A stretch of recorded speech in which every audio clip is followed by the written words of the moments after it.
Fem un còmic? Part 2. Toca dibuixar. Dia 1. Ens toca muntar un esquelet. Hola un altre cop. Si recordes, tot just acabàvem d'organitzar en vinyetes la nostra història i també havíem fet el disseny dels personatges. Si no saps de què parlo, mira aquest vídeo que apareix a dalt a la dreta. Ara ja podrem començar la feina més divertida de totes, el nostre còmic! Materials necessaris. Llapis, entre 2, 2,5 HB. És un llapis prou tou perquè es pugui esborrar bé, però no tant com perquè deixi el paper brut. Retolador finet negre o un punta fina negre. Regla, colors, goma i un paper blanc, a poder ser gruixut.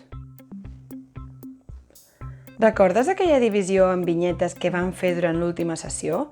Doncs agafa-la i compta quantes vinyetes hauràs de fer. Ho recordeu? Sí, aquesta. Hauràs de decidir quines seran grans i quines petites. Com?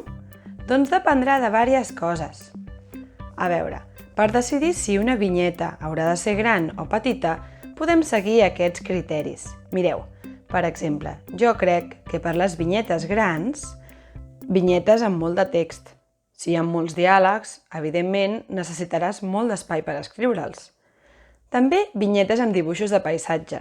Per exemple, normalment, quan es presenta la història, sempre hi ha una vinyeta ben gran on hi ha el dibuix de la ciutat on viuen els personatges. Vinyetes amb molts personatges. Si has de fer molts dibuixos de personatges, necessitaràs molt d'espai. Per tant, necessitarem una vinyeta bastant gran. En canvi, les vinyetes petites. Vinyetes amb poc text. Vinyetes amb un sol personatge. Vinyetes poc importants. Vinyetes de només narració. Si només hi ha narració en algunes vinyetes, no cal que siguin molt grans, només cal que ocupin el tamany del text. Veieu, en el nostre cas només teníem 3 vinyetes perquè era un exemple. La primera vinyeta serà gran perquè té un paisatge. Segurament posarem un dibuix de la ciutat monstre amb la narració del principi.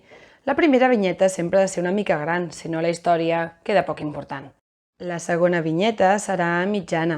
Hi haurà els dos pares que diuen això de «Fillet, si no menges nens per sopar...» Així que no cal que sigui gegant, però tampoc petita. La tercera és important perquè aquí veiem el protagonista, en Peludet, per primer cop i diu allò de «No penso menjar-me mai cap nen». Ara que ja he decidit el tamany que tindrà les meves vinyetes, també podem pensar en la forma. Jo he pensat en fer això. Veieu? Això és un esquema del que serà l'esquelet del còmic del nen. En el seu cas hi ha 3 vinyetes, però torno a repetir, en el vostre cas n'hi han d'haver moltes més. El vostre còmic ha de tenir un principi, un nus i un desenllaç. A dalt de tot hi posarem el títol i també l'autor. Fixeu-vos, la primera vinyeta, tal com havia dit, és molt gran. La segona és mitjaneta i la tercera torna a ser gran. Per fer les vinyetes, primer de tot farem les línies amb el regle. Després de fer-les a llapis, podem esborrar si ens hem equivocat o si veiem que alguna cosa no és del tamany que ens agradaria. Per últim, les repassarem amb retolador negre o punta fina.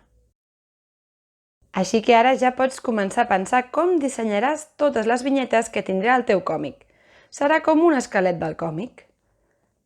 Tasca. Dissenya l'esquelet del teu còmic amb regle i llapis. Dissenya les vinyetes i pensa quina forma tindran. Després, repassa-les en retolador negre o punta fina. Consell.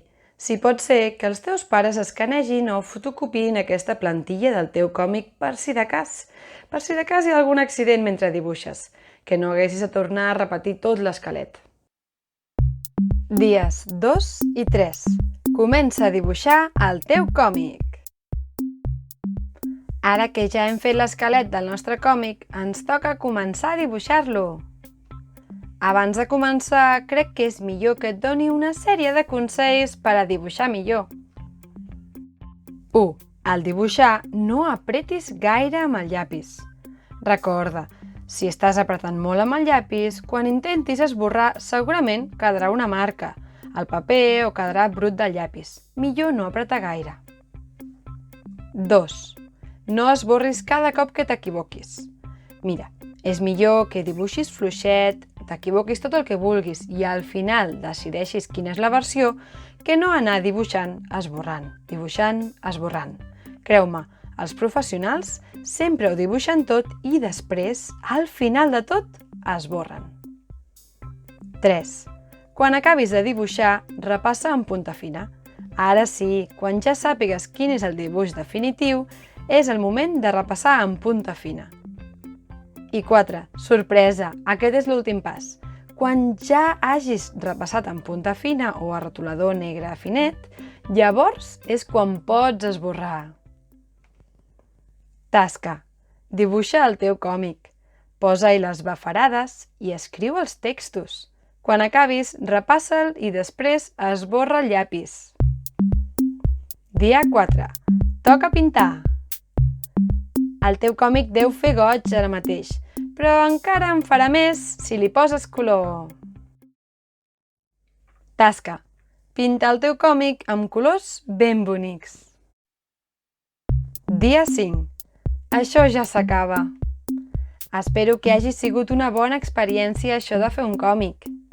Potser ha sigut la teva primera vegada, però espero que no sigui l'última. Tasca. Fes l'autoavaluació i la reflexió. Recorda, tots els materials estan penjats a la pàgina web del canal. El link és a la descripció del vídeo. Sí, aquí a sota de la pantalla.